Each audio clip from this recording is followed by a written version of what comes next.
En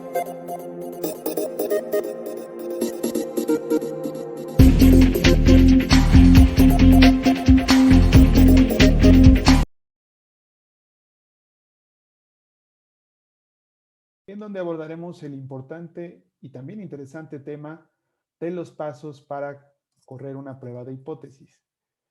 Si bien es cierto, existen una gran cantidad de pruebas de hipótesis disponibles en la estadística. Por ejemplo, podemos correr las paramétricas, las no paramétricas, de entre las que pues podríamos destacar en la primera categoría paramétrica, la TED-Student, las ANOVAs, la correlación de Pearson. Y dentro de las no paramétricas podríamos destacar, por supuesto, la correlación de Spearman o Kendall, o, por ejemplo, la correlación phi, o en el caso de las pruebas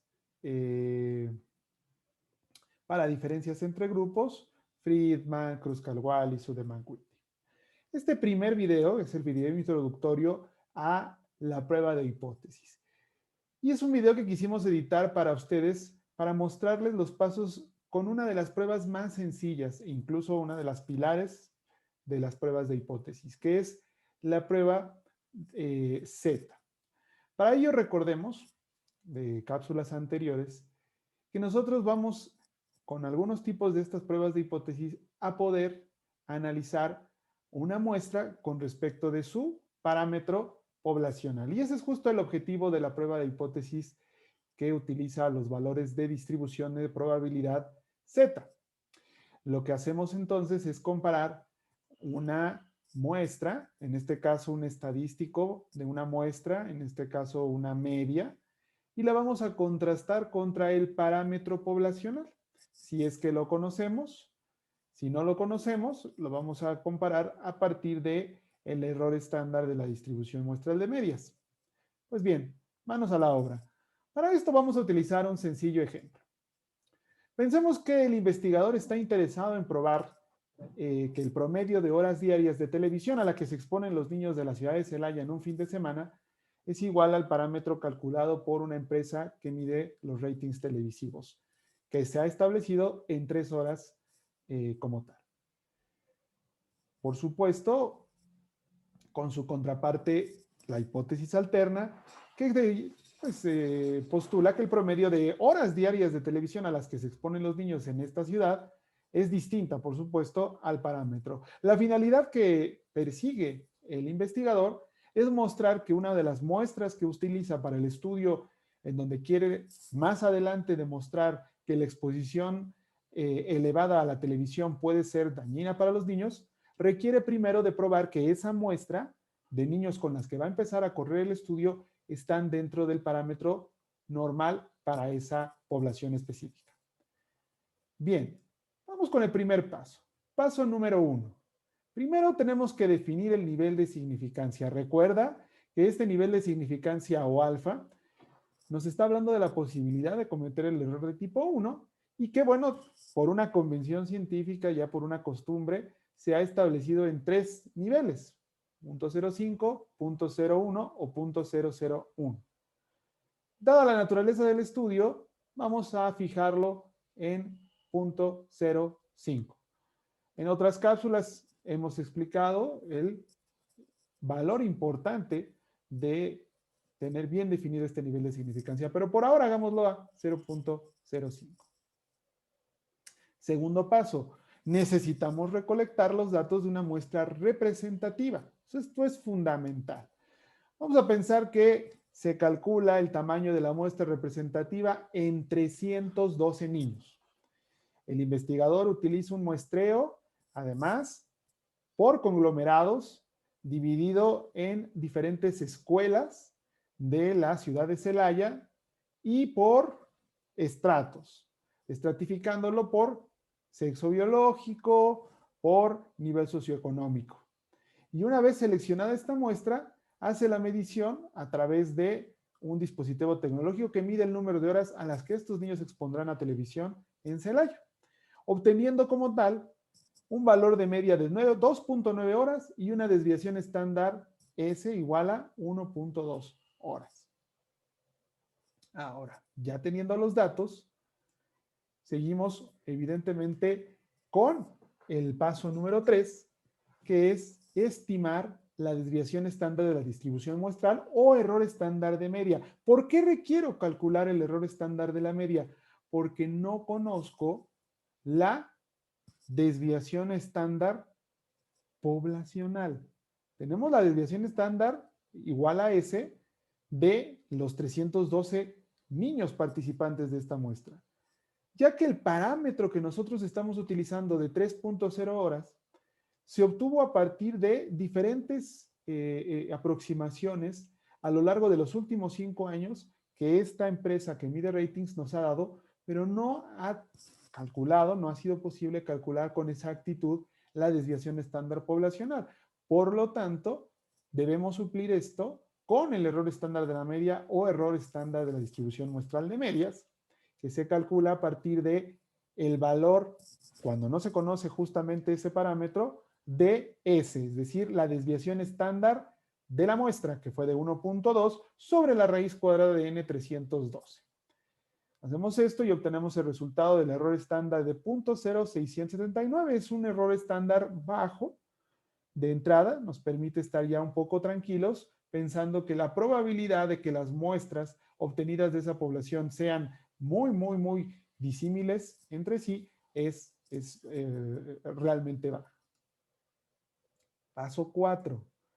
Ahora bien, ya acudimos a la prueba de hipótesis Z, que tiene como base la fórmula que vemos ahora en pantalla, en donde, bueno, Z es igual a la media, en este caso muestral, menos la media parámetro, media poblacional, sobre el error estándar de la media. Esto lo que va a permitir en el caso específico de esta prueba es transformar el valor obtenido de la diferencia entre la media y el parámetro en un puntaje estándar, Z, por supuesto, para poder cotejarlo con la distribución de probabilidad de la Z. Y entonces decidir si está por encima de la probabilidad de comportarse de manera similar, es decir, de dar evidencia de contraste en favor de la hipótesis nula o, evidentemente, fuera de ese intervalo para rechazarla y entonces aceptar la hipótesis altera. Vamos a, antes de comparar contra la distribución de probabilidades Z, a transformar esta diferencia entre la media y el parámetro en puntajes Z, basados en esta fórmula que es sumamente sencilla y justamente esta cápsula no está, si te das cuenta, utilizando el SPSS, no es necesario, es un proceso realmente sencillo porque solo requerimos tomar el promedio de nuestra muestra que fue igual a 2.9 y restarle el valor parámetro poblacional que en este caso es 3, dividiéndolo sobre el error estándar de la media, 0.0679. Y el resultado obtenido es Z igual a menos 1.47. Ojo, a este valor Z le vamos a conocer como el valor Z obtenido, es decir, el valor Z que se obtuvo al transformar la diferencia entre la media y el parámetro en un puntaje Z. Vamos ahora con el paso 5. Lo último que queda hacer es contrastar, por supuesto, a nuestro valor obtenido con un valor crítico. ¿Qué es el valor crítico? Es el valor, en este caso, Z, que se encuentra en una distribución de probabilidad por encima del cual o por debajo del cual se contengan al número específico de probabilidad de aceptar o rechazar un evento.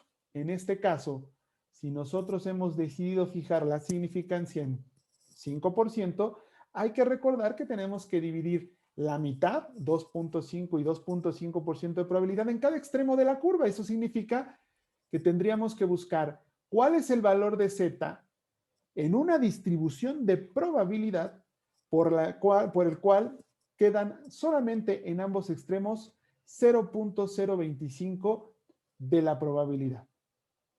En esta tabla hemos reducido esto para hacerlo mucho más rápido y apreciar que si nosotros dejamos en los extremos al 0.025 en cada lado, el valor de Z crítico es de 1.96. Si lo quisiéramos ver al 99% o alfa de 0.01 aumenta a 2.58 y finalmente 3.3 o 3.33 en algunos casos si lo dejáramos en 0.001. Entonces vamos a compararlo con 1.96. Último paso. Ahora sí haremos uso de nuestra regla de decisión, por supuesto la regla clásica, la regla que utilizamos cuando hacemos el cálculo totalmente a mano sin la necesidad de un paquete estadístico, que indica que el valor obtenido en una prueba de hipótesis tiene, en todo caso, que ser mayor al valor crítico para que entonces nosotros pudiésemos rechazar la hipótesis nula y aceptar la hipótesis alterna. En este caso es así. Es diferente al SPSS, no lo olvides y no te confundas con otras cápsulas, porque en el caso de, evidentemente, los paquetes estadísticos se asume siempre que la hipótesis nula es verdadera y a partir de ahí se trabaja con los valores de probabilidad, que es tema distinto, ¿vale? Entonces aquí, sencillísimo. ¿Cuál fue mi Z obtenida? 1.47. En el valor absoluto, por supuesto, aunque podemos utilizar el signo sin mayor problema, ya que lo podemos buscar en cualquiera de ambos lados de la curva, porque no hemos hecho una hipótesis, evidentemente, de una dirección, sino bidireccional. Por lo tanto, el valor absoluto es más que suficiente para tomar la decisión. 1.47 es a todas luces inferior a 1.96. Por lo tanto, ¿qué decisión tomamos? Es aceptar la hipótesis nula. Es decir, a un nivel de significancia de 0.05, vamos a tomar como verdadera esa hipótesis nula de que el promedio de horas diarias de televisión a las que se exponen los niños de la ciudad de Celaya en un fin de semana es igual al parámetro. Por lo tanto, los investigadores pueden tomar con confianza absoluta esta muestra para su estudio posterior. Pues eso es todo. Espero que haya servido esta cápsula para ilustrar la base de la prueba de hipótesis que continuaremos a lo largo de nuestro diplomado, por supuesto, pero ya con base en diferentes pruebas y apoyados del paquete estadístico SPSS.